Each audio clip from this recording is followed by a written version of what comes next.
the West Coast, the East Coast, and deep in the heart of Texas. It's the Geek at Arms podcast with Bryan, Mike, and James.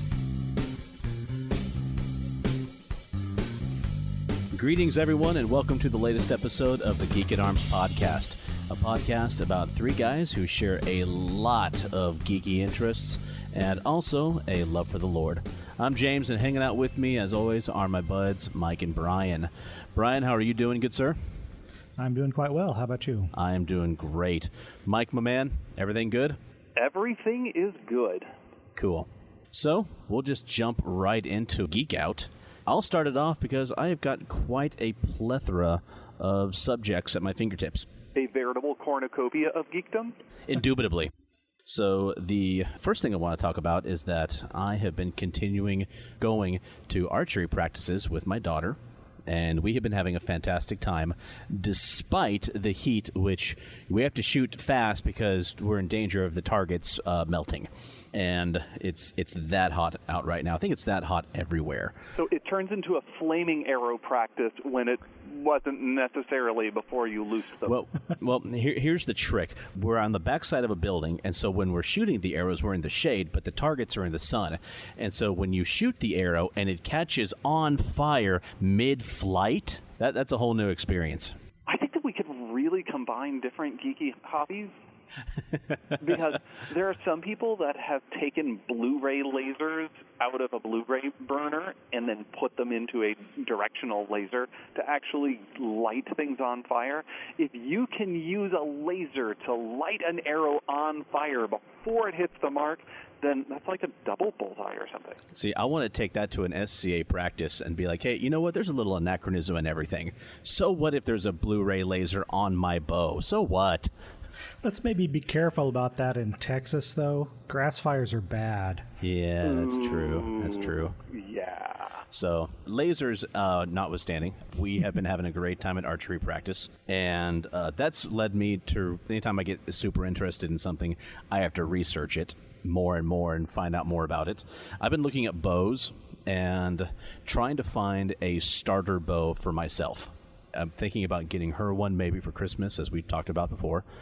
For myself, I just wanted something, you go online and, of course, you'll find compound bows and hunting bows, but I wanted something simple, just like do you remember in school shooting archery and they were like the either bright red or green fiberglass bows? Fiberglass things? Yes. Yeah. Basically, I'm looking for something like that because they'd make those in heavier poundage than what we shot in school. I was wanting a 35-pound bow, fiberglass, something that will last forever. And I've been able to find some on eBay, which are going from between $40 and $50. I think that is a good starter bow. Of course, I've also found people who hand make period longbows, and I'm like, well, that would be cool to have. I don't know how to shoot a longbow. That's $500 or $600 probably. Yeah, I don't have $500 or $600 either, exactly. And we'll get to that.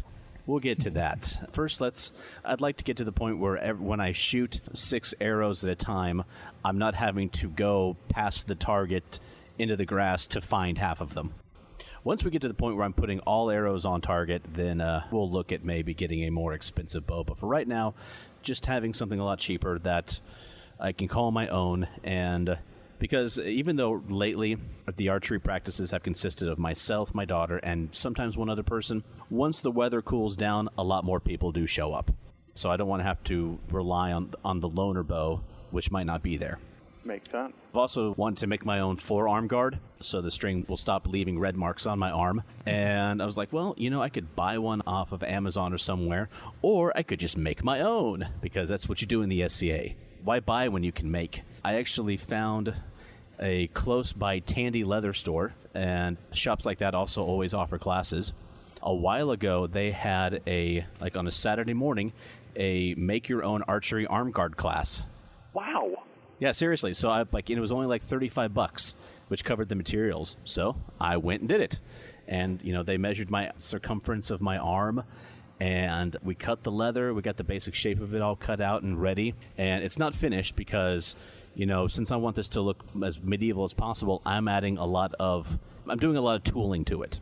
And this also gave me excuse to go and buy some leatherworking tools. It became a much bigger project than I initially set it out to be, but when it's done, I think it will look cool. Like, I even found this website, Arms and Armor Castings, and I bought a few 13th, 14th century styled brass buckles from them to strap it on with. Okay, so you're going all out for this one, which... So $60 for a bow and $120 for accoutrements. Okay, no, they're castings of 13th, 14th century buckles, and they actually only cost about $1.50 each. I didn't buy actual buckles from the 13th, 14th century. Yeah, but when you buy 150 of those $1 and $2 buckles... Well, and the leather and the glass and the tools. What makes you think I bought that many? I bought 3. Okay, For starters. I bought 6, but that's beside the point. Next week it'll be 12. It's been a slow-going project, but I'm hoping to get finished before the fall hits and the archery starts up more earnestly. What else? I finally got around to, on Netflix, watching the series Lost in Space. The reboot that they did. Have you guys seen that? No, I haven't. Fantastic. That's what I hear. Absolutely fantastic. I remember as a kid watching the original, which at that point had already been in syndication for forever. And even as a kid, I thought, this is fun, but really campy. So when I saw that Netflix was doing a reboot, I had a little trepidation. But then I watched it, and I was like, okay, they kept the heart and dropped the camp. It is very well done. And if you're a fan of the movie version of The Martian with Matt Damon, there's a lot of things about this show that you're going to like. Once again, the technology is very believable. It looks like things it's a lot of it is technology that we have right now, but it's several generations ahead, where it's been finely tuned and, peer-reviewed and made more compact and modular. And it's great. The acting is wonderful, and some of the twists in it are great. The science is believable, and a good show like that is one where they have like theoretical and or science you may not be very familiar with, and when they bring it in, it makes you learn.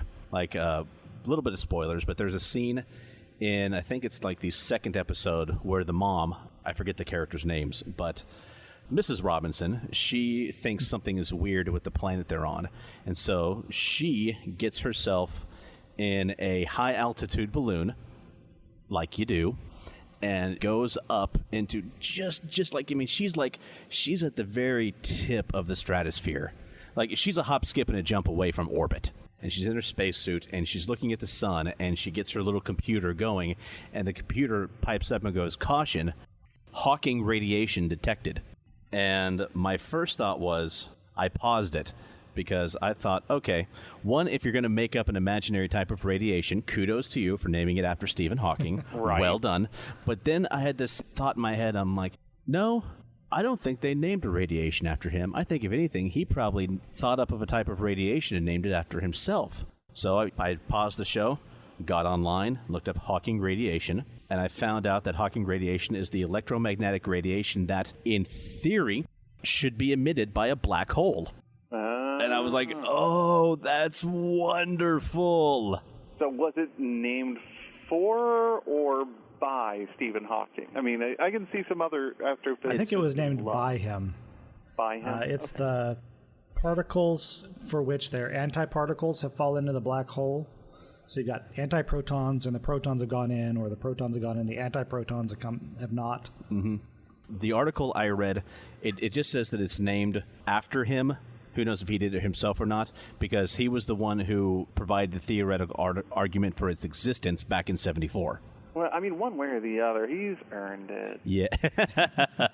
So that's going through my head is like, I cannot fathom why the computer didn't pipe in and say, "Thanks to you, Mrs. Robinson." Yeah, so the fact that they put that in there, and I just love the fact that, suddenly I knew, like, the only two people on the show that knew that there was a danger from a black hole was myself and Mrs. Robinson, and she hadn't even said it yet. It kind of upped the suspense. Excellent writing in the show, and Brian, I know you've seen it. Mike, I recommend you check it out.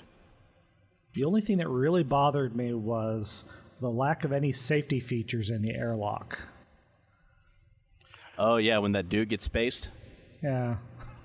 You know, this is the thing, is that I think that OSHA goes away sometime in the not-too-distant future. Clearly. Yeah. The thing about airlocks is everybody's getting blown out of them. Start with The Hitchhiker's Guide to the Galaxy and forward. Somebody's always getting flushed out an airlock.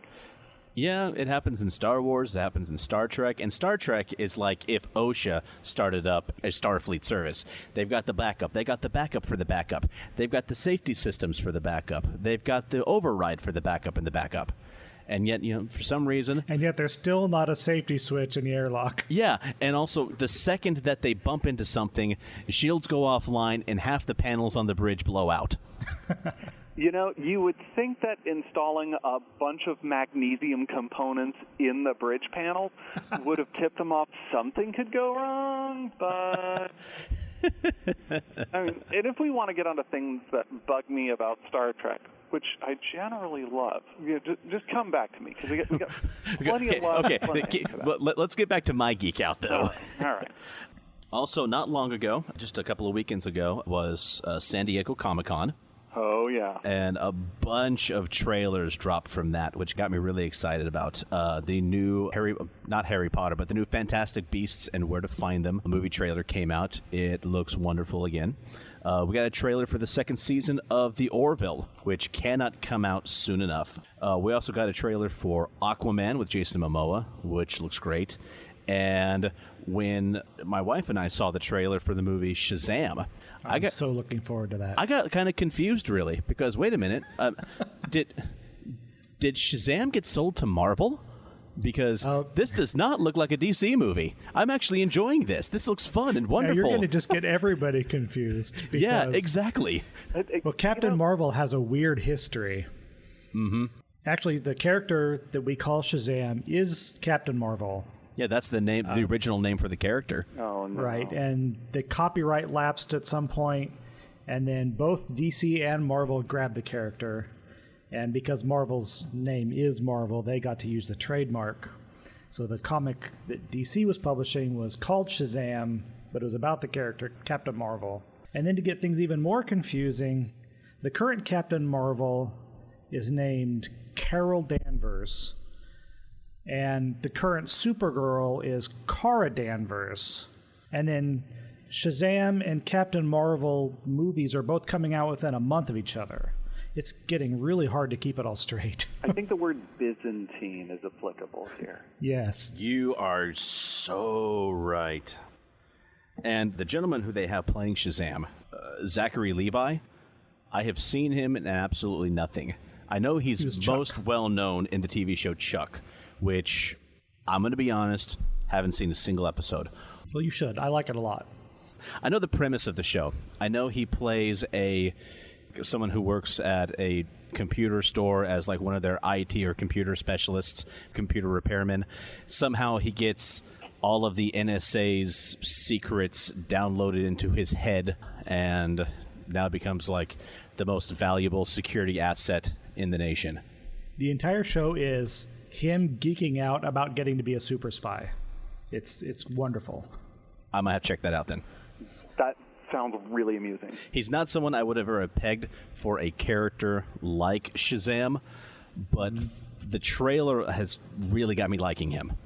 He's playing an 8-year-old who in the trailer, the kid doesn't look like he's 8. He looks like he's around 12, maybe. Yeah, I was going to say 13, 14, like middle school, maybe early high school. But a kid who suddenly is given superpowers and the body of an adult.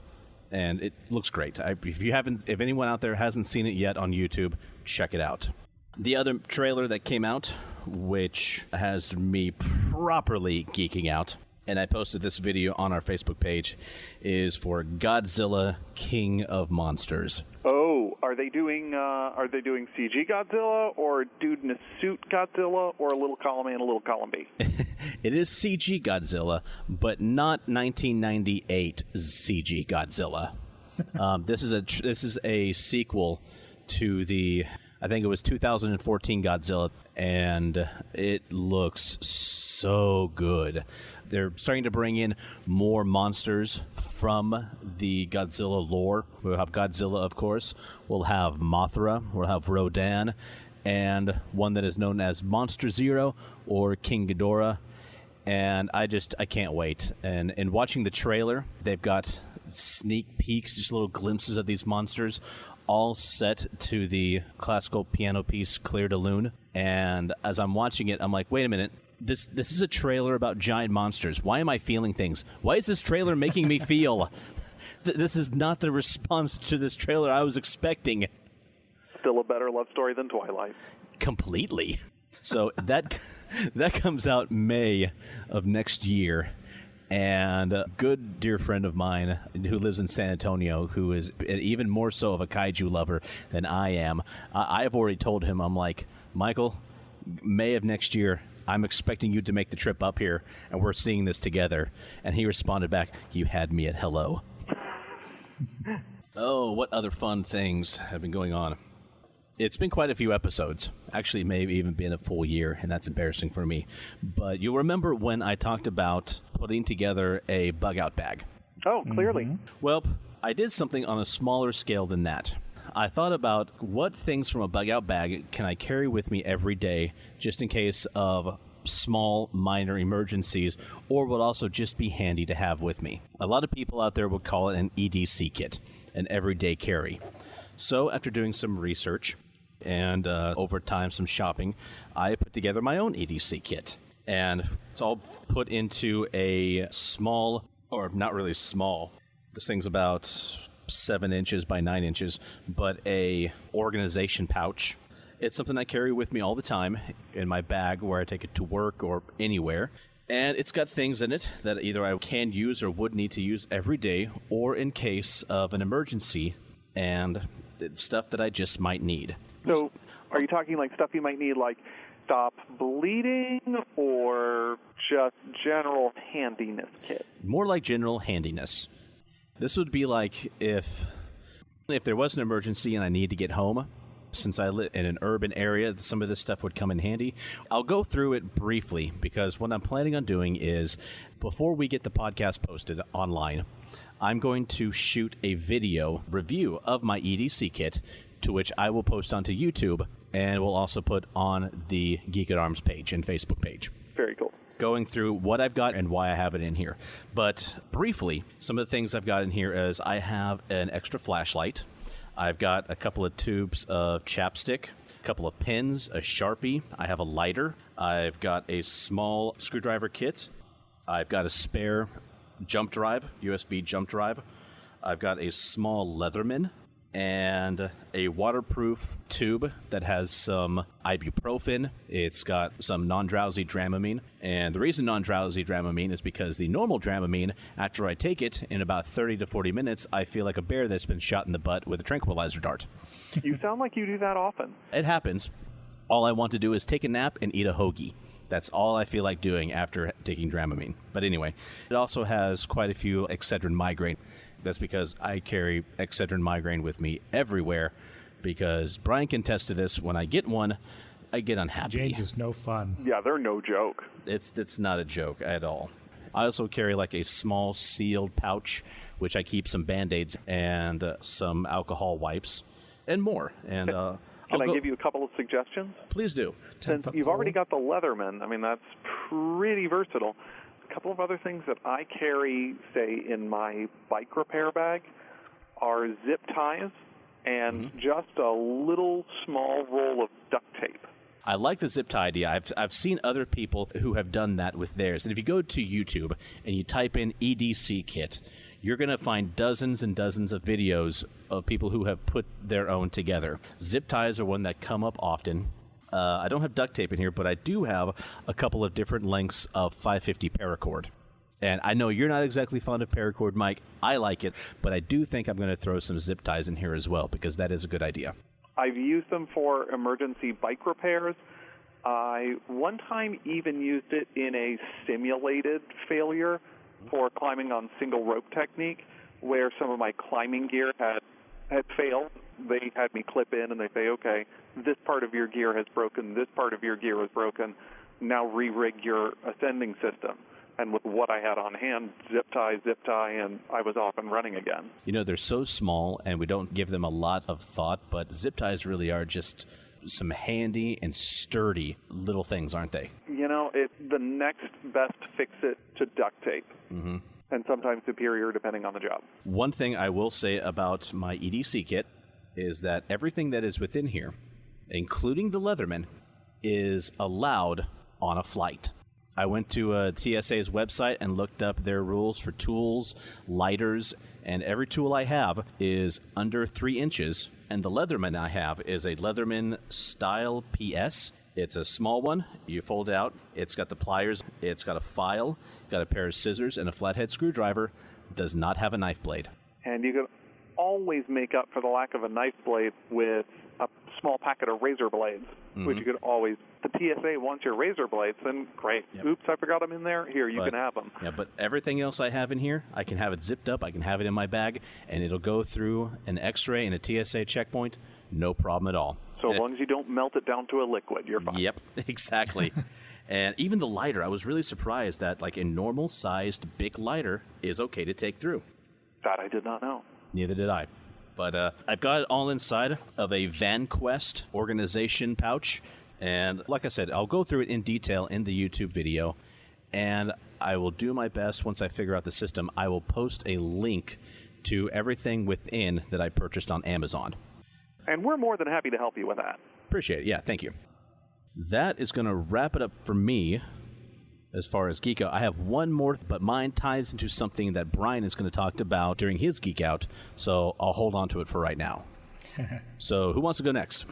I think you just kind of paved the path for Bryan to go right ahead. Yeah, but I made Bryan go ahead of when he was supposed to a couple of episodes ago, so I don't want to be that guy again. Well, then can I be that guy? That's fine. Do it. Okay. Do it, Bryan. Mike's like, I'll be that guy. After our discussion of the Forbidden Planet, I got a little bit more interested in the science fiction of the 1940s and 50s. So I went back and I read some 50s short stories, and I also picked up the first book of the Lensman series by E.E. Smith. And after having read those short stories, I feel I owe a deep, heartfelt apology to Philip K. Dick, because I was very critical of his writing style in Do Androids Dream of Electric Sheep. But I read one of his short stories, and it was much different. I mean, so I'm thinking now... You were criticizing the part where they were talking about the Byzantine sentence structure surrounding his lead cup. So... Yes. But now, having seen another example of his writing style that was nothing at all like that, I think he was actually... His author's voice was modified to indicate what humanity on Earth was like at that time. That there's been so much radiation and people are literally brain damaged by it. And that showed through in the voice he was using in the novel. Now, I'm going to have to read a few more things to kind of sell myself on that idea, but I think maybe I judged him too harshly. And then I also read, we mentioned it a little bit earlier, The Martian, which is not, of course, 50s science fiction, but it's kind of in that same vein at times, that hard sci-fi. Yeah. Really, really enjoyed it. That is the distinction of being one of the small number of books that I have picked up in the morning and put down completely finished in the evening. I did not read it that fast, but I did read it pretty quick. I didn't intentionally mean to. I just couldn't stop. I generally read while I'm walking to work, so I kind of have a definitive time with, okay, it's time to stop reading now. I'm at work, or I'm crossing an intersection. I should not be reading right now. I have the hardest time walking and reading, so hats off to you. I mean, and the fact that he does this in the middle of L.A., I mean, bravo, sir. You are the bravest among us. Do you ever have any comments about your walking and reading? There have been a few people who've said something about it. I had a coworker who was really worried about me. Oh, you've got your head in that book. You're going to get run over by a car. Like, I don't do it while I'm crossing the street. And, I mean, really, you can't really tell you from everybody else who's looking at their tablets crossing the street. Right. So, yeah, I was really into a reread of Macbeth at one point. And so, you know, I just couldn't put it down on that last stretch from the train station to work. And I had an analyst stop and ask me about it. That got really interesting. See, I'm picturing Bryan just walking along, he's reading The Martian. Next thing you know, he's going down some stairs. He's gone into a... Do they have a subway system in L.A.? Yes, they do. He goes into a subway car. Next thing you know, he gets out of it. He's never stopped walking this entire time. He's just going from car. People just very politely are opening the train. He's walking up the train. He gets out of it, gets bumped, and, takes a left. He looks up. He's like, how am I in the flower district? See, I'm imagining this with his face in that book. Somebody tries to pick his pocket. He very casually breaks the person's wrist, turns the page, keeps on walking. Yeah, I never really thought that we'd be talking about, superhero powers. Walking while reading a book is a superhero power. I mean, what a know. Well, I am weirdly sure-footed. I always have been for some reason. This is I don't know why. This is where we find out that the John Wick movies were actually based on Bryan, but only when he's reading. Right. See, if you're that sure-footed, why don't you come over to my place and we'll set up a slack line and we'll see if you can read while slacklining. Now, that's a video I would love. Probably be pushing it. It's practice, Bryan. It's just practice. The officers are like, okay, so how did he die? He's good book slacklining. He's like, I didn't dare him. It was a Darwin Award. This is not my idea. Officer, I have no idea. Don't listen to this episode. They're like, funny enough, he was reading something by Darwin when he died. Well, moving right along. I had the opportunity recently. I went up and visited a friend in Oregon, Joel, who I've mentioned a couple times. He was the producer of Hangry Bunnies from Mars. Yes. But he did a bad thing. See, he bought the Tales from the Loop role-playing game and then moved out of town. Oh, that's just mean. Yeah. So I had to go all the way up to Oregon in order to participate in a session. And he gave me the opportunity to be a guest star, one of the kind of antagonists to the regular group. Oh, that's always fun. That was a lot of fun. And Tales from the Loop has some interesting features to it. All of the characters are kids, ranging from 11 to 15 years old. If your character turns 16, they're out of the game. And the kids cannot die. There's no provision made for a PC being killed, which is in keeping with, I think we mentioned it in the past, but Tales from the Loop is trying to channel those 80s adventure movies, E.T., Explorers, The Goonies. Mm-hmm.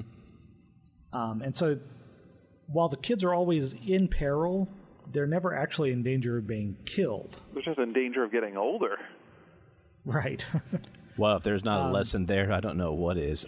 And interestingly, the way the game is written, if you as the player have a birthday, your character has a birthday, and that's when they level up. Oh, wow. And, I thought that you were going to say that that taking damage, instead of dying, what they do is they get older. And so you're just one step closer to them getting out of the game. And the depression and the ennui of existence as it presses down upon you, that figures into negative character traits. Oh, yeah. And that's like, I don't believe in that kid stuff anymore. I can't believe we play make-believe. We went like to Narnia and stuff. Oh, how childish. I think we need to develop this mechanic into a game. That would be interesting.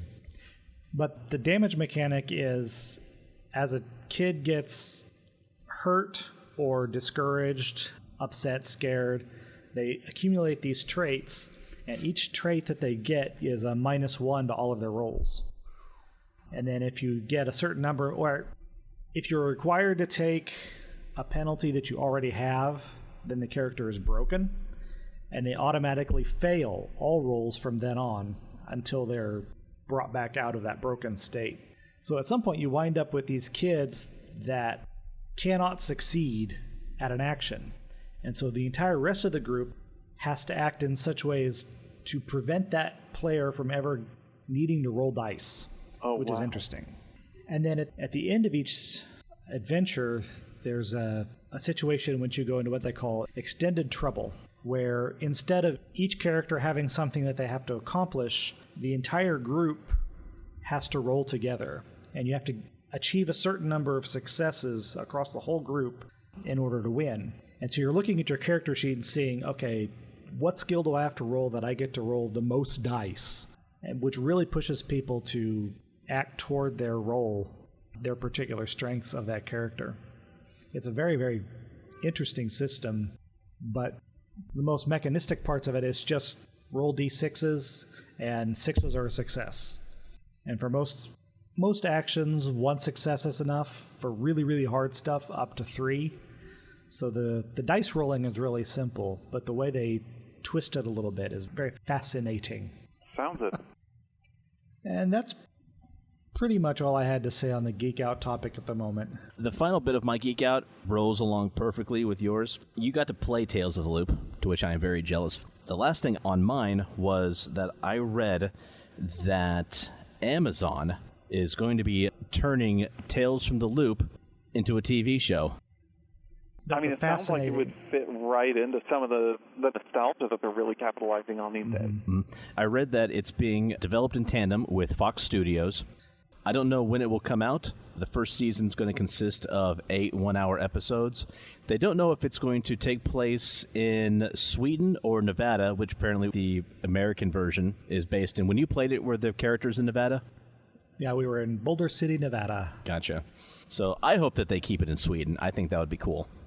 Sweden, Nevada, there's a lot of similarities there. Same place. It really is. Both on Earth? That's about it, really. Yeah. So, let's face it, this is definitely kind of riding on the coattails of the whole Stranger Things success. Mm-hmm. But honestly, it's just different enough. And the premise is cool, and the artwork is absolutely fantastic.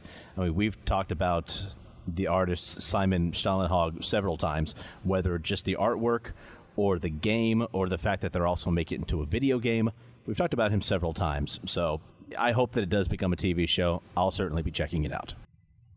Mike's turn. Yeah, oh man, it's a matter of how do we pare down what I've been doing into manageable bits. One thing that I really feel like we have to share, because it's been a little while since it happened, but went out to visit my parents, and my dad had this great idea of taking me to an air museum. And my eldest daughter, just her eyes lit up. She's like, well, I know that you're planning on me going to high tea with Grandma and my sister and my mom, but can we do the Air Force thing? Because I think I want to do the Air Force thing. And it was a museum that had such a high degree of specificity that it was talking about one particular air division that predominantly focused on the B-17 Flying Fortress bombing in Germany in World War II.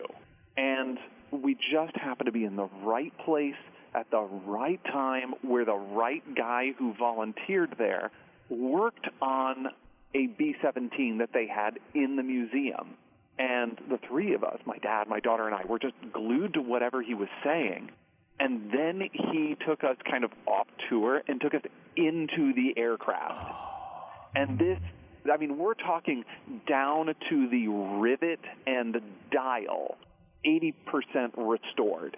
Just how giddy were you at that point? Oh, my gosh, you could not imagine. Because, I don't know a whole lot about the B-17.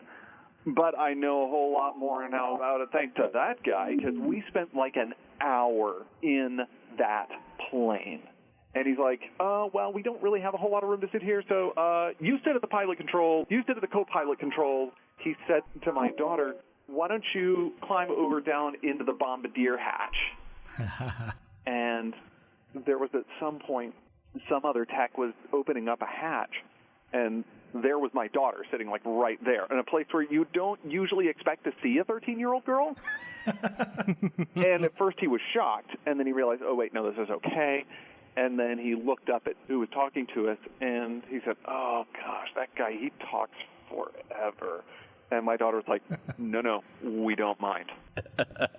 And at any point, did you happen to hear this very loud, but from far away, teenage girl voice yell, bombs away, followed by a very loud clang? I think that was going through our heads the whole dang time, so we're going to call that a yes. The thing that struck me with that I hadn't really thought through, but it's a serious logistic, is how many kill switches there were to detonate the various radios of the different frequencies. So if the plane was going down, any member of the crew could detonate the radios so that the Nazis couldn't get a hold of the frequencies.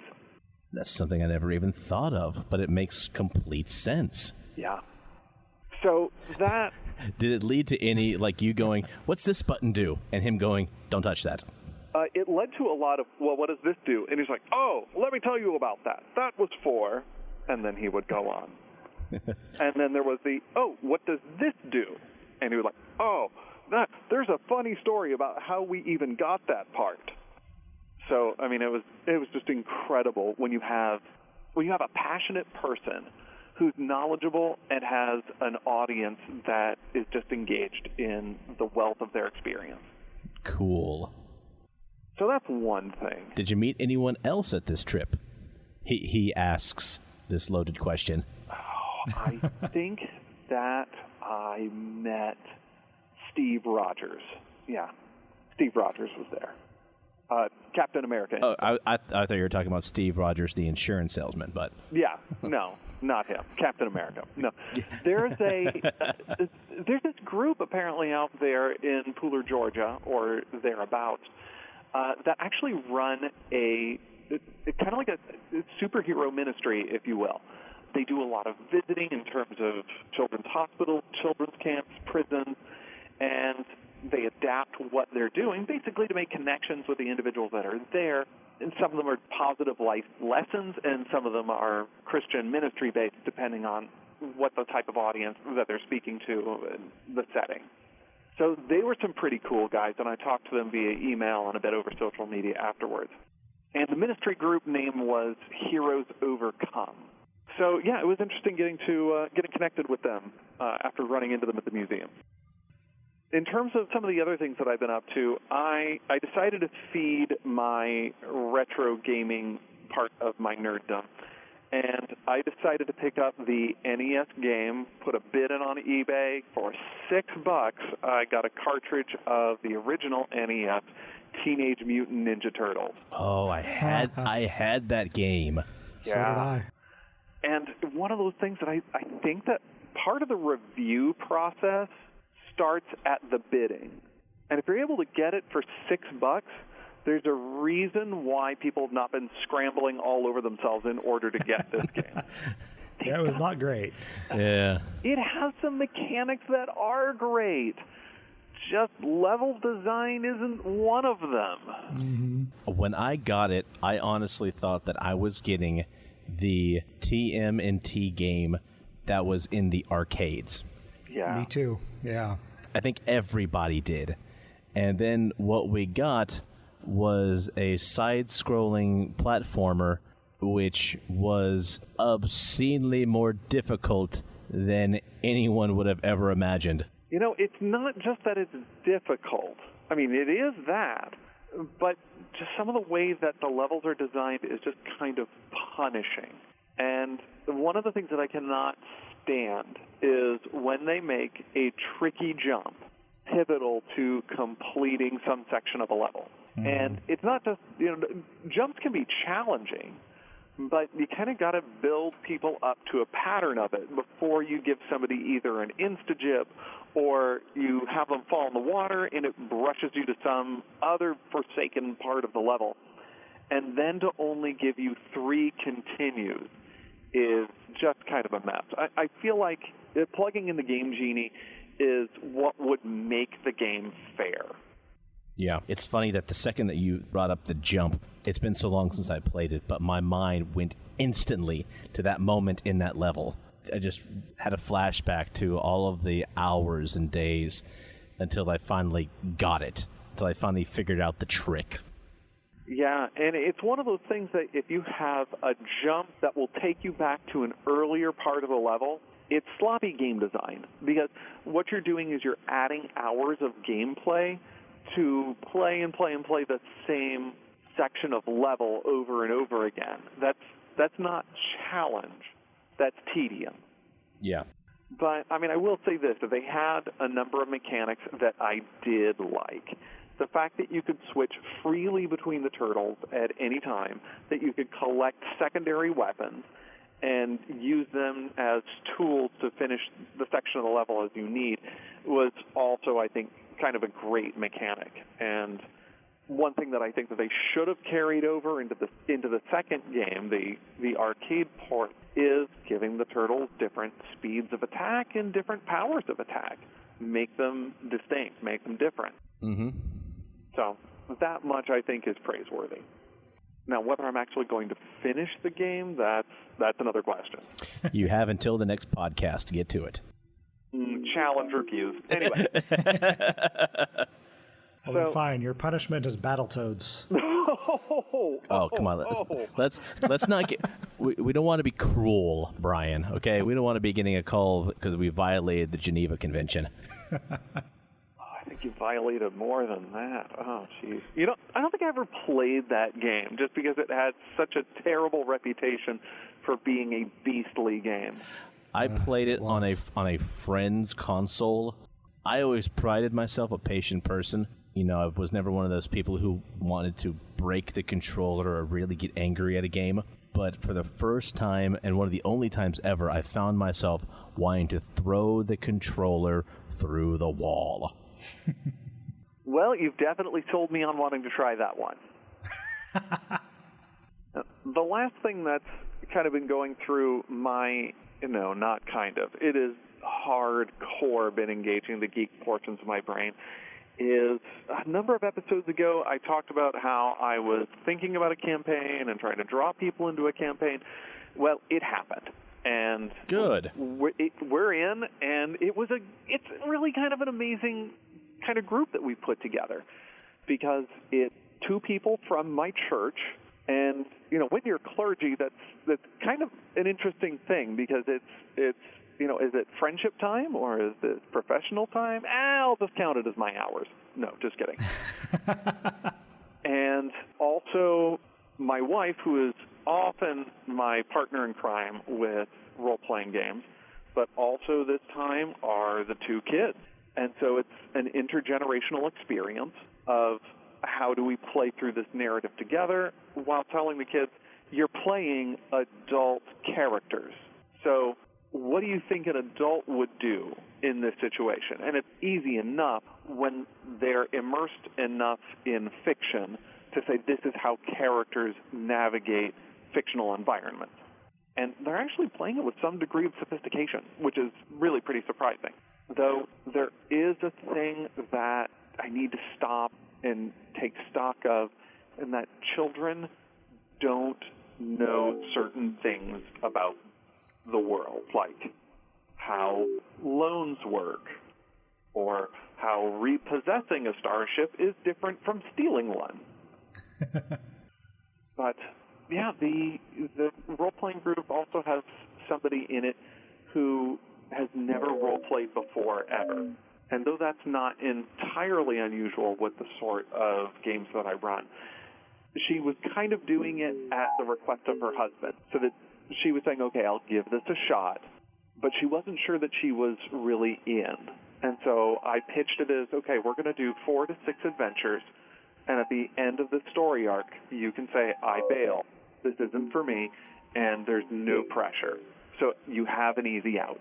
But I don't think that's going to happen, because with the way that we set up the narrative, it was the day of the Battle of Scarif in Rogue One. Their ship was shot down and landed well outside of the target area. Every other member of the landing party was killed except for them. And then they just watched the Death Star blow the Citadel sky high. The adventure begins. You mentioned something about this a couple of podcasts ago. I'm going to say it again. I really want to play this game. Oh, man. Do you know what was great about that? Is that I even loaded up the music from Rogue One as the Death Star was firing on the planet of Scarif, or during the Battle of Scarif. So the tension of this is just ramping up and up as I do the countdown of, 2 hours ago, you were scrambled together to do this. 5 minutes ago, you screamed past the planetary shield. So many minutes ago, you were engaged by TIE fighters, and then 30 seconds ago, you watched the Citadel get reduced to ash. what do you do? I'm picturing two characters, each facing a different direction. One sees the Citadel get blasted and thinks, oh, guys, we got a big problem. The other character's facing the exact opposite way, sees where the laser blast went to, and thought, no, we got a bigger problem. Exactly.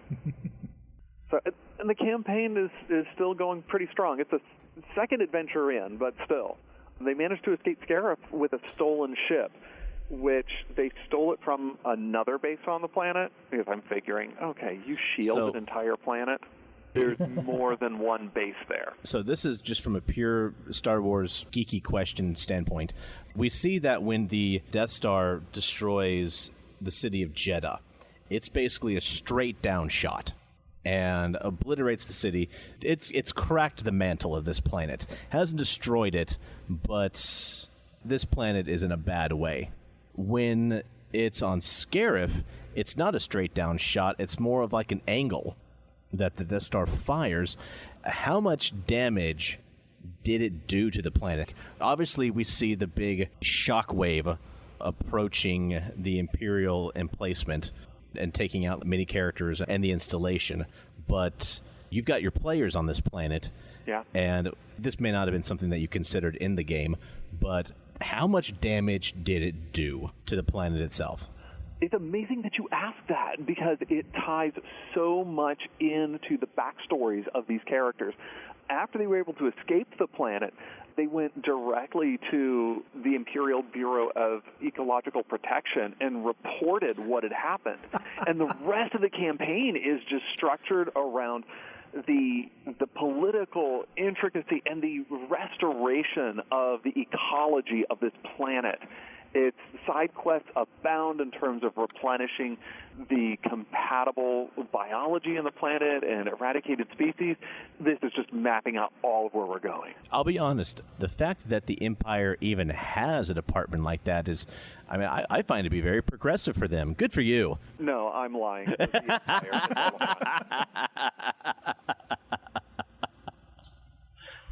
I was going to say, wow, if they're going to... doesn't want to just role-play bureaucracy? Yeah, I was about to say, if the Empire was willing to do all that for Scarif, they're really going to have their hands full for Endor. Those Ewoks are going to be catching chunks of Death Star for ages.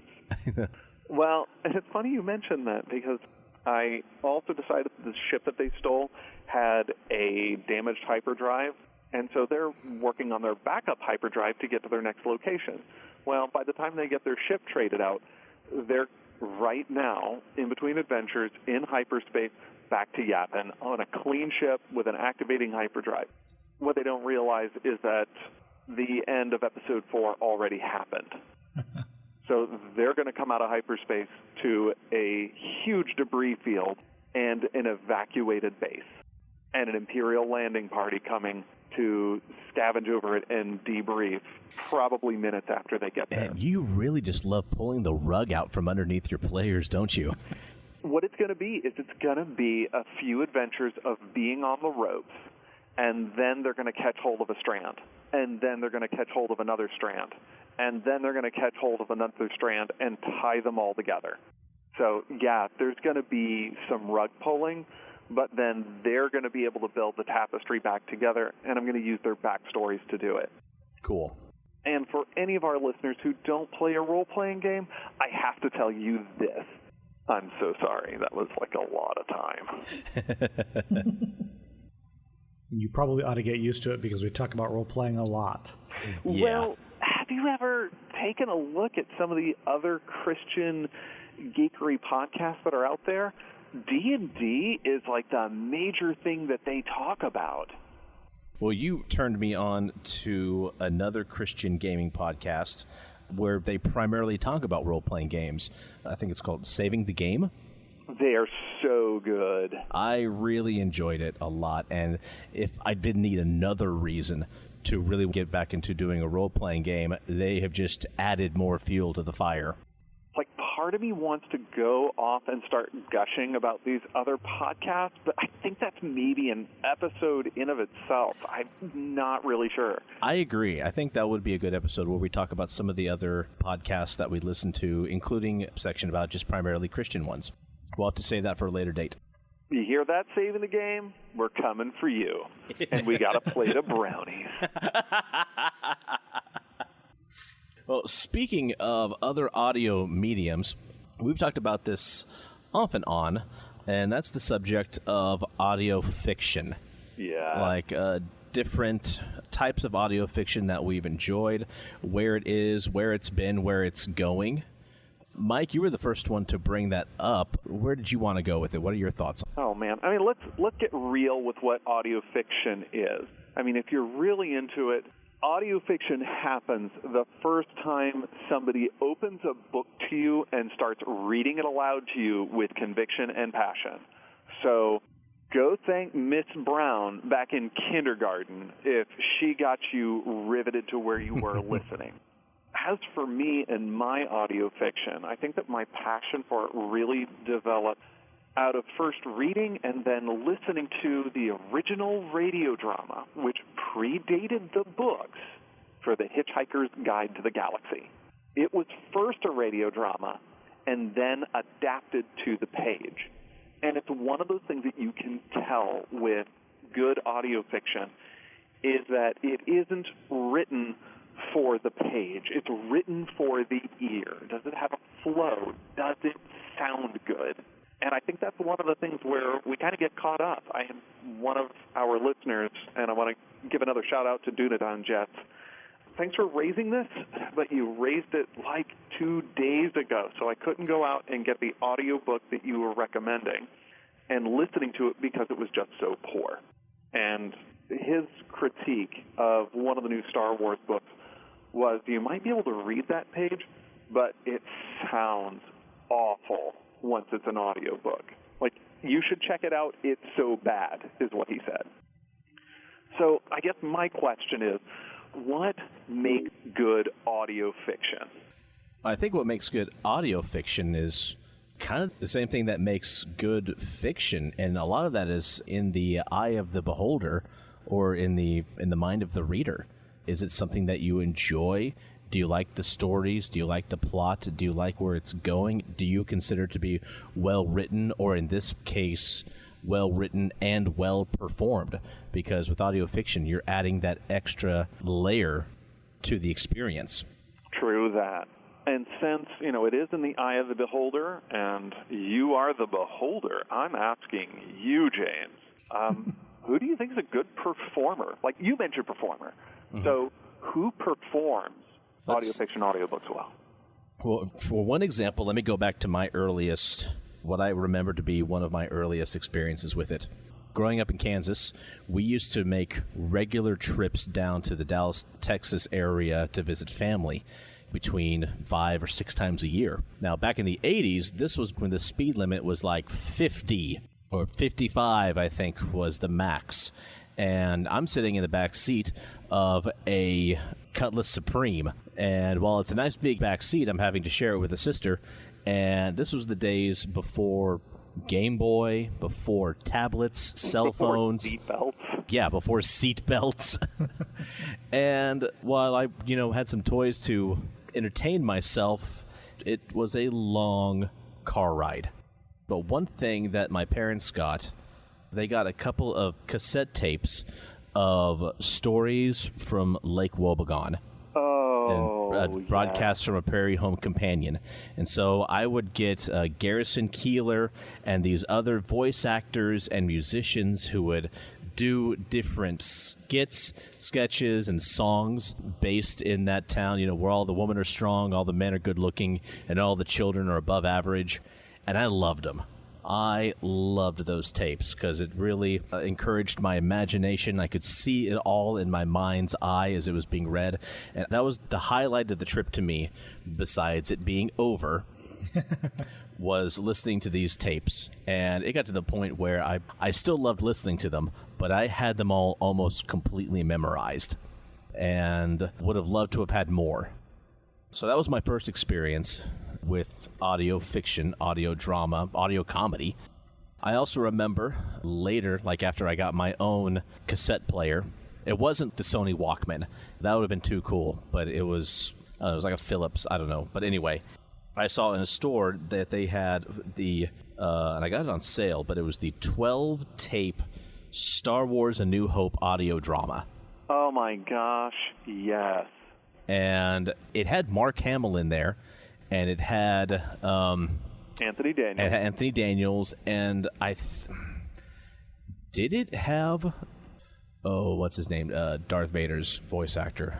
It was not James Earl Jones. No, it did not have James Earl Jones. It's funny because the guy that voiced Darth Vader in those radio dramas pops up again in Star Trek as Sisko's father. Yes, I remember that. No, he had a good voice for that. He did. I remember it wasn't James Earl Jones, but the gentleman who did it did a good job.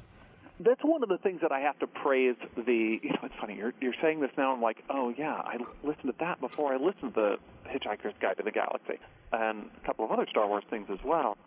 But one of the things that I think that the actors did very well in that presentation of Star Wars was they were not trying to be Harrison Ford, or they weren't trying to be James Earl Jones. They were being their own Darth Vader. They were being the character. They were not being the actor playing the character. They were trying to do their best by the character.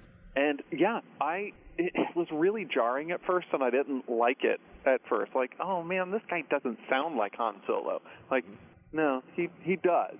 He just doesn't sound like Ford's Han Solo. I also really liked the lady who they got to play Princess Leia. Wasn't Carrie Fisher, but I thought she did a great job. With the exception of the torture scene.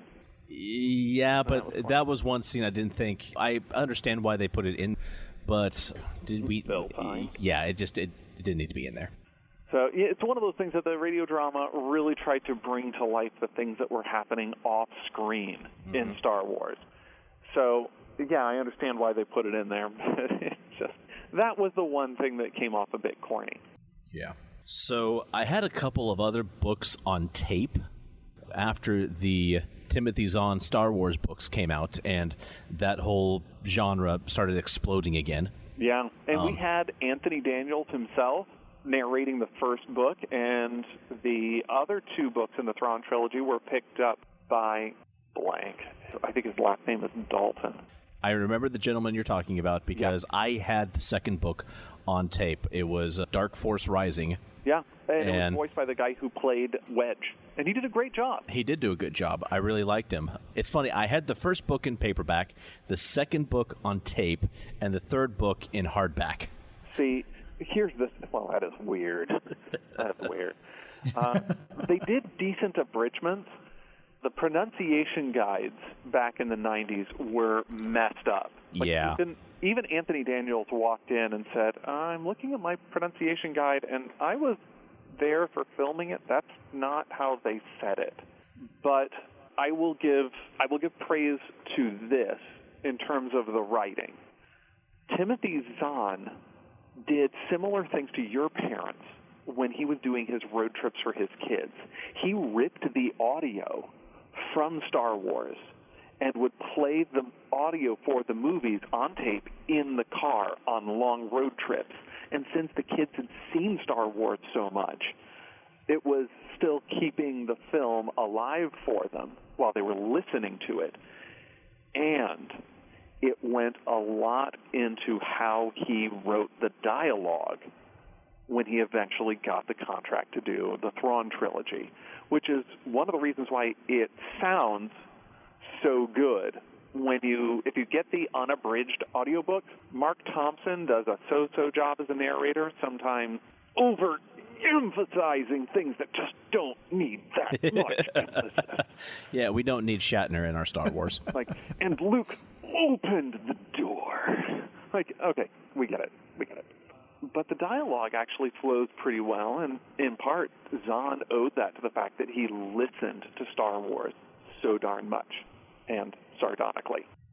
So, like I said, I had Dark Force Rising.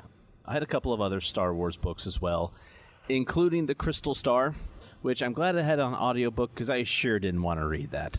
I started listening to Star Wars audiobooks that I thought probably weren't worth reading in the first place. Yeah. I think I got The Crystal Star because I didn't read the book, and I saw the tape. It was just months after it had come out, and the tape was on sale. I'm like, okay, I'll pick it up. I'm like, wow, I saved money on that one. You sure did. It's been a long time since I've done books on tape because, well, I stopped having a tape player. And I do remember I had one of the Wheel of Time books on CD. That was like an 8. That must have taken a long time. It was like an 8-disc set. And that's nothing. We got the whole Harry Potter series on audiobook. And one time, here's one of the things. My wife and I listened, this is one of the big compromises in our marriage, was that I would always listen to music or audiobooks to go to bed. And she would go to bed in silence. Well, we compromised on certain audio that we could both listen to go to sleep. Now we can't go to sleep without it. And Jim Dale does an unearthly, wonderful job with even the less good parts of J.K. Rowling's work. He's a phenomenal voice actor, phenomenal narrator, and he has been a grace to all dozens of those CDs. I have not listened to any of the Harry Potter audio, but after hearing your endorsement, I might give that a try sometime. I have a love-hate relationship with Harry Potter at this point because I've listened to it so much, I can identify all of the worst points where, like, oh, Rowling, you really didn't know where you were going to go with this, did you? Of which there are several, but also it is so well written for the ear. And I don't think that that's entirely deliberate. It's just part of her writing style. And again, when you have something that's so well developed for the ear, and you have an incredible narrator, it just flows so smoothly.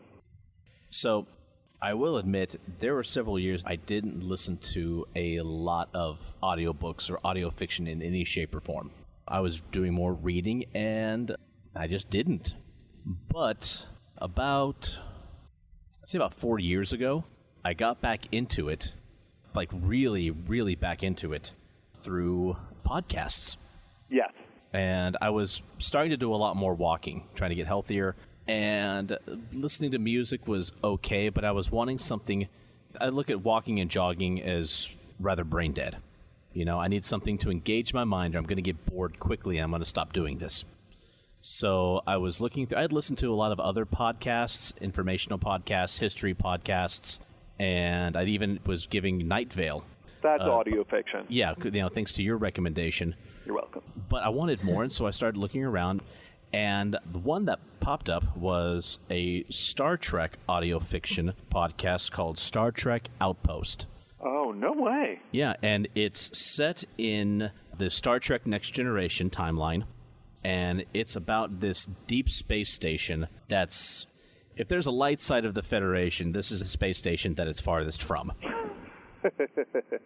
It's about the people in it, and this one guy gets assigned there. He's thinking, like, cool, I'm being promoted. I'm going to be sent to this deep space station, given partial command of the starship attached to it.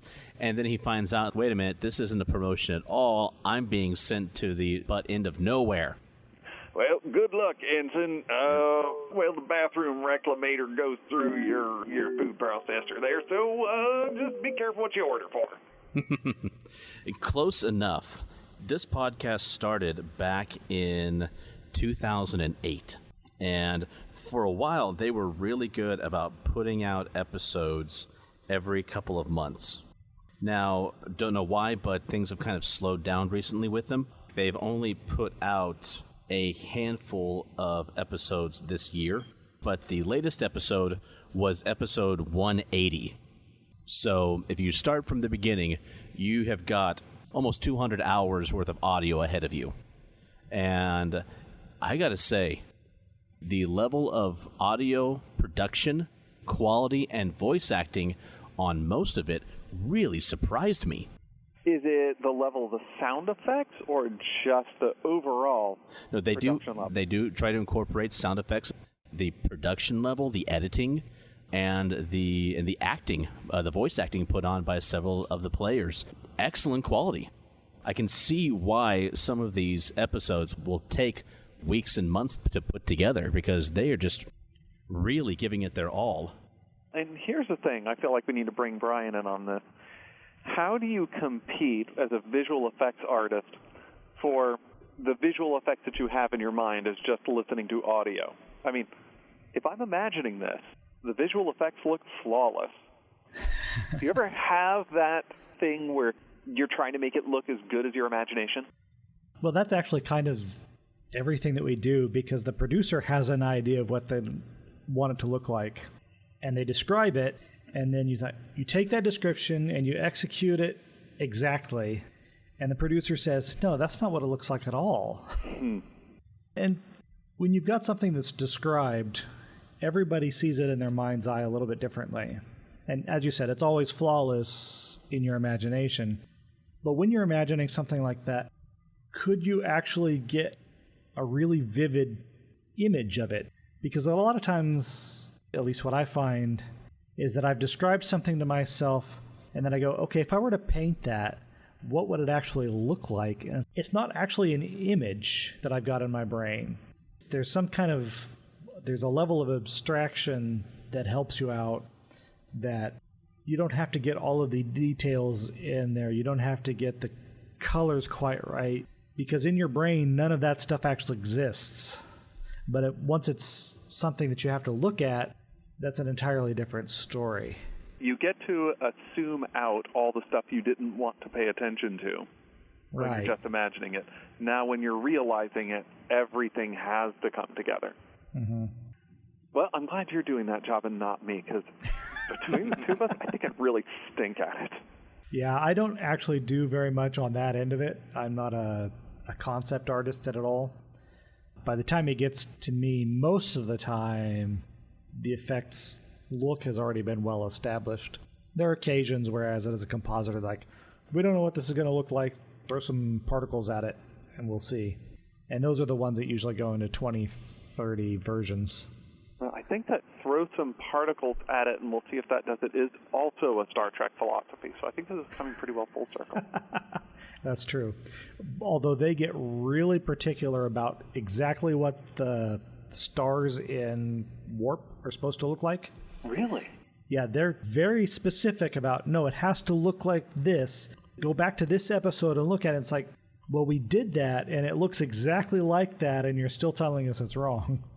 Well, I mean, I guess that goes back to where the imagination always trumps what you're seeing. Right. Star Wars is the same way with the lasers. They had this idea that they had a really specific thing that they wanted the lasers to look like.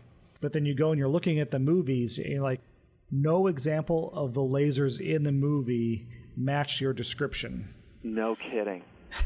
It's like, are they... I think that one time they said the Rebel lasers were supposed to be 3 times longer than the Imperial lasers, and they're supposed to travel across the screen at this particular rate. And you go and you're looking at the movies and you're like, that is not true ever. I think I would like to drink toxic things rather than try to sort that out. It took a lot of versions before we could finally sell them on any given laser. And I think the truth is, every laser blast was art directed. There was never a formula. Somebody in production thinks there's a formula, but every single laser blast, like, okay, well, it needs to be this long and go this fast, and it's not going to be the same for the next laser blast. You know, I think that it also gets, when we're getting into some of these difficulties of description, really gets into some of also the nitty-gritty of the audio production of some of these radio plays. Have you ever listened to the Doctor Who radio plays that Big Finish has done? Either of you?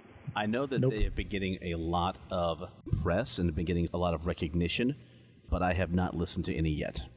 I've listened to both sets of the David Tennant 10th Doctor adventures, and first of all, David Tennant is awesome. This is not an opinion.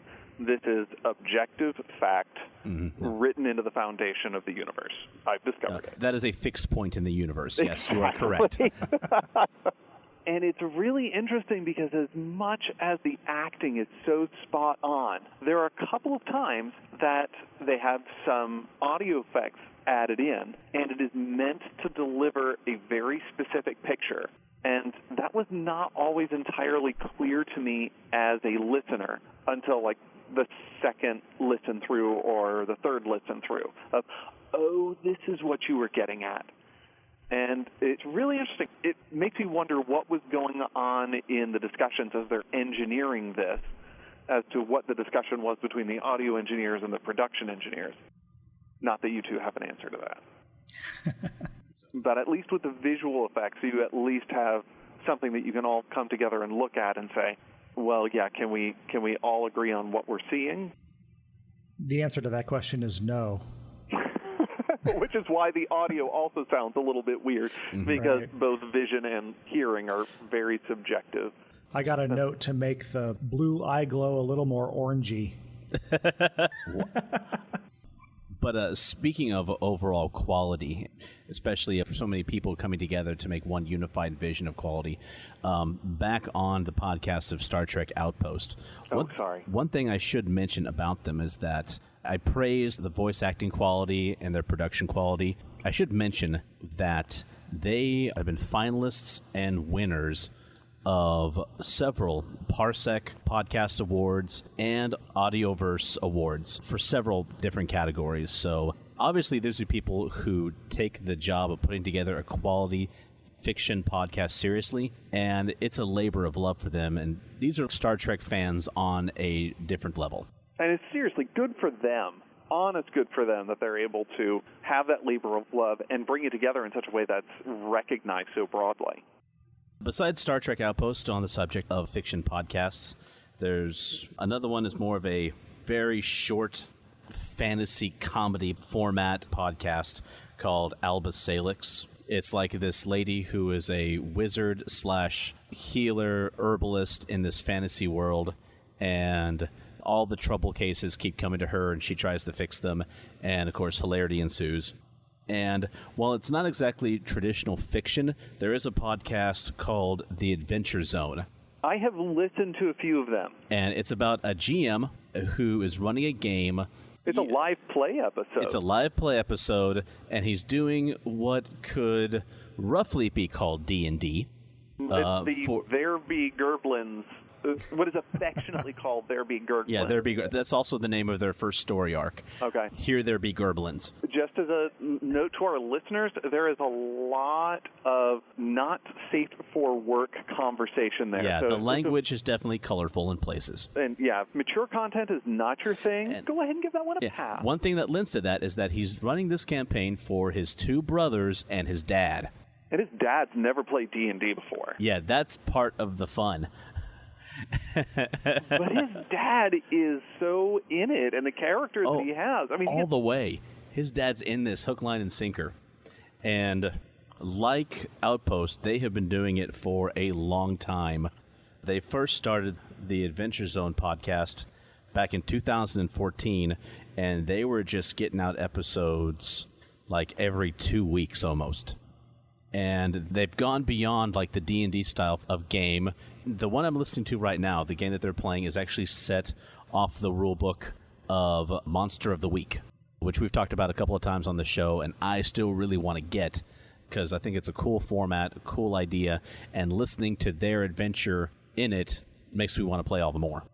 While we're talking about audio fiction podcasts, and this is kind of a non-traditional way, no, I mean, it's non-contemporary, but very traditional, is the Thrilling Adventure Hour. Now, it's run its course in terms of it's had its beginning, it's had its end, but almost every single episode is writing and acting gold. It is done in a style of old-timey radio, but for modern writing and modern sensibilities. The cadence of the delivery, the really intelligent, smart, quippy writing, it's all punchy, it's all there. It takes it a few episodes to really catch its stride, especially since they have a number of different types of audio segments. I mean, they have two paranormal investigators who really don't want to do any paranormal investigating. They just want to sit in their New York apartment and drink together and love each other. But all these pesky people who have all these paranormal problems keep knocking on the door. And just the dialogue that they were able to get going between those two very fine writers and very fine actors is just impressive. And the fact that they brought in Nathan Fillion over and over again into the space western segment of Sparks, Nevada, Marshall on Mars was made so delicious when Nathan Fillion himself looks at Sparks, Nevada, I imagine, and says, "You are the best space cowboy across any medium." You said this was called the Thrilling Adventure Hour? Yes. I'm downloading the first episode right now. That's beyond belief. That is the two paranormal investigators. I would say that they have some of the most unforgettable lines in that one, but that one's good. It's not nearly as good as it gets.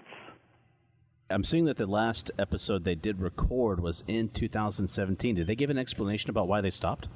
Really, they have such an amazingly huge cast. They have a diverse set of players who are coming in and doing these roles. They would have it once a month in an auditorium and just getting everybody consistently scheduled. And also, they're writing an hour-long show every month. And these are professional writers. They do Hollywood stuff. We see Mark Evan Jackson, who is currently doing The Good Place, which I so meant to talk about during my Geek Out, but it's too late now. So these are people that are doing other jobs and just trying to keep everybody together and keep that same theme and keep that same quality of writing for a year was just something that they said, we have to close the door on it. I mean, it's good, and we're closing it while it's good because we just can't keep doing this forever. I think they were doing it for like 10 years. Wow. So the Thrilling Adventure Hour is something that is amazing fiction. And it's also, funny enough, something that my wife and I are both familiar enough to that we sleep to it if we are out traveling somewhere. And my 13-year-old came up and said, "Dad, can you please put the Thrilling Adventure Hour on Mom's phone so we can listen to it during the 22 hours we have in the car in the next coming week?" The fact that you, not only you enjoy it, but wife and children all together collectively enjoy this podcast says a lot about it. Also, it says a lot about how you've trained your children. We don't listen to it together. When the Sparks, Nevada theme comes on, we sing the theme together. Nice. But podcast is a new and fun and wonderful way to experience audio fiction. In the past year, I've gotten more into the, as we used to call it, books on tape, but that's only because I downloaded an app called Hoopla. And with it, I was able to log in to it using my town's library information, my library card for my local library, and I've got access to, I can download books on it, check out movies, and they also have a decent selection of audiobooks.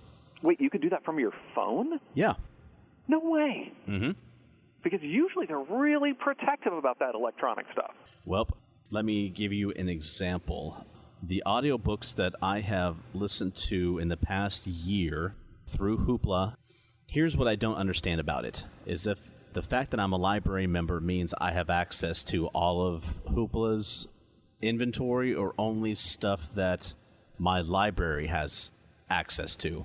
That's what I don't get yet. But anyway, what I have checked out through have been it's nonfiction, but it's a book called The Plantagenets by author Dan Jones.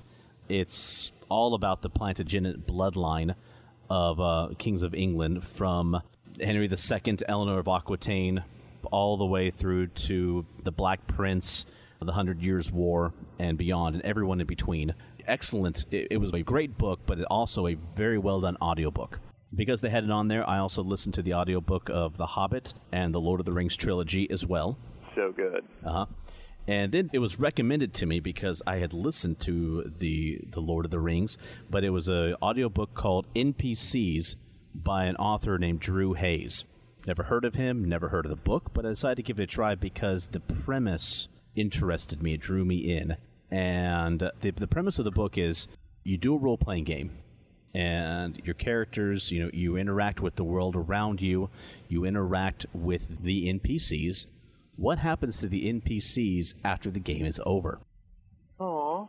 And in this world that the book is set in, After the game is done, the NPCs keep going. Nice. And so we get to see behind the scenes of the NPCs' real lives. So. Correct. I'll go ahead and talk about what happens in the first chapter. It's these 4 characters. They go into a tavern after having had a rough time out in the wild. They decide to order 4 drinks. The drinks come. They each take a drink, and each of them falls over dead. And you hear the GM around the table saying, well, like, wait, why did we just die? Well, you were looking for food in the wild. You failed your wilderness survival roll. And so you didn't know that the mushrooms that you found, while they weren't immediately poisonous, when combined with alcohol, it mixes into a toxin which kills you. I think I want to not have this GM as my GM. Or friend. And or neighbor. That's stupid. It's like, well, you should have actually put some points into wilderness survival instead of just trying to do it with nothing. And so now you're dead because you drank alcohol within 24 hours. So that happens at the gaming table. In the world that the GM is describing, we go back to it, and everyone else who is in this bar is looking at the table at the 4 humans who just keeled over. And they all look at the bartender like, what did you serve them? Oh, no. It's like, just the stuff that you just drank. We just drank that? No, it's fine. That's not the point. It's like, we've got 4 dead bodies in here. We didn't kill them. That's not the point. And it goes from there. Oh, my gosh. I haven't read the book. I've just checked it out on audio. But it was very easy to listen to, very funny, very well done. As you were talking about with J.K. Rowling, the gentleman who wrote this book wrote it in a way that it was very easy to listen to. And the narrator, a guy named Roger Wayne, does an excellent job of differentiating the different characters without trying to do silly voices. He's doing a male and a female human, a male orc, and a male halfling or gnome. That's like the 4 core characters that are in this fantasy world. He does a great job, and I liked it so much, I looked on there and I saw that there were 2 other books in the series. The second one was called Split the Party, and the third one was Going Rogue. I gotta check these out as well. I've listened to all 3, and I'm hoping that the author does more, because I'm definitely going to check it out. So thanks to those, and thanks to having an app that lets me check out and download audiobooks for free, I've gotten more into that style of audio fiction recently than I had before. Now all you have to do is just do more walking to fill that time. I listen to these mostly when I walk, both because it helps me keep my mind occupied and also encourages me to go walking. And I have to be careful that I don't listen to these mostly when I'm driving. Oh, I've missed so many exits that way. I will listen when I drive if I'm on a road trip, like with the family or going to an SCA event or something, because at that point, I know I'm in for the long haul. I want to be entertained. And we'll cover with this in some other episode, I'm sure, but I do very well with audio nonfiction when I'm on short trips. Agreed. I've got several podcasts that I've listened to that are nonfiction based. Like I said, I listened to the Plantagenets, which is history. But sometimes you need a dose of fantasy or a dose of fiction to break it up. That sounds solid. Well, I think that was about it. Mike, Bryan, anything else on it? Not really. I don't listen to a whole lot of autofiction. The only time I did was when I was driving back to Wichita from California, and I listened to the entirety of A Game of Thrones, which was the only way I was able to get through that book. Wow, that sounds like a very long drive. It's 23 hours. Yikes. Yeah, don't tell my history of Christianity professor this, but I kind of did that with the Canterbury Tales before doing a major project on analyzing the function of pilgrimage in that book. But, how do the Canterbury Canterbury that just seems really appropriate. Yeah. To listen to a book about pilgrimage while you're pilgrimaging. Well, I was going to go see my girlfriend for Thanksgiving. I wouldn't call that pilgrimage. So how does the Canterbury Tales work as an audio medium like that? Wow. This is relying on 22-year-old memory, but I found it entertaining enough. I found the parallels that I was looking for, And so I was able to actually go back and find it when I was doing the fine detail analysis and just turning to those sections of the book. That was also my major mistake. It's like, ooh, I should analyze this concept and write a paper in like 3 weeks on this big book I've never read before. That was a really bad idea. So it's just too old of a memory to be able to tell you with any accuracy. I did like it, though. Fair enough. That's what I wanted to know, if you liked it, because it's been a long time since I've delved into Chaucer, and I thought about doing it through audiobook. One thing that struck me is it was, at least in terms of the Miller's Tales, a lot more body than I would have thought it would have been. Fair enough. Well, on that note, I think that it is time to head out of audio fiction and to audio survival. Oh, yeah. In which case, Mike, it's time for the zombie apocalypse plan of the week. Okay, the last two were busts. I'll admit it. These were bad ideas. I wasn't going to complain. Well, not until the zombies actually came, and then I was absolutely going to complain as I tossed you to them first. But I wasn't going to complain. All right. Well, this is the thing, is that we're refocusing on perimeter defense. Cool.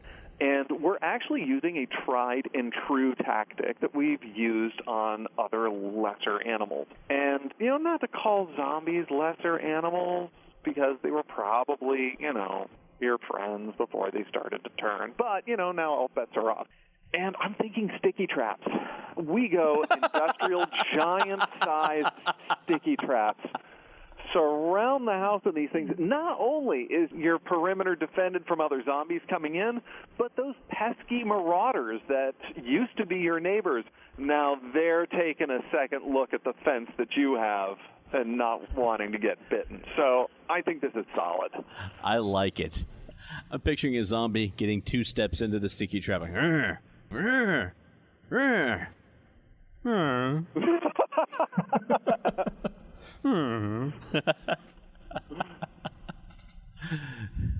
Me looking at the zombie through my binoculars. Oh, I feel sad now.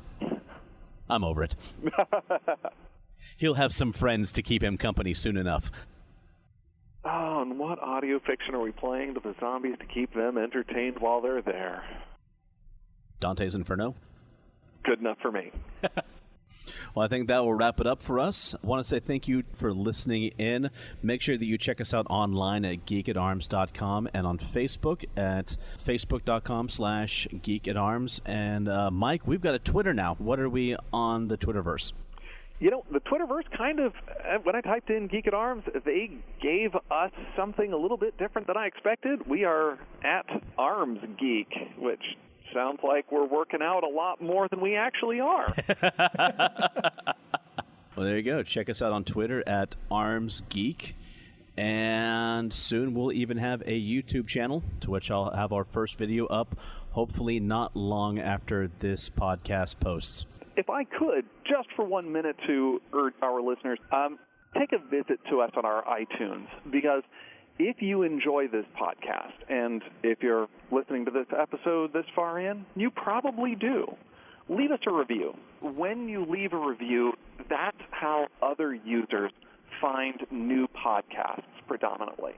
So give us a review, and if we think it's witty enough, can we say this? Can we read it on the air? Why not? Yeah, why not? Because it's our podcast. There's no rules for this. Make it really witty, we'll read it on the air. Offer not valid for 1-star reviews. And with that final encouragement from Bryan, Mike, and James, we want to say be safe, be blessed, and be geeky. Thanks for listening to Geek at Arms. Music for this podcast was provided by Incompetech.com. For more, check us out at Facebook.com/Geek at Arms. Give us a like and maybe even subscribe to us on iTunes. That would be awesome.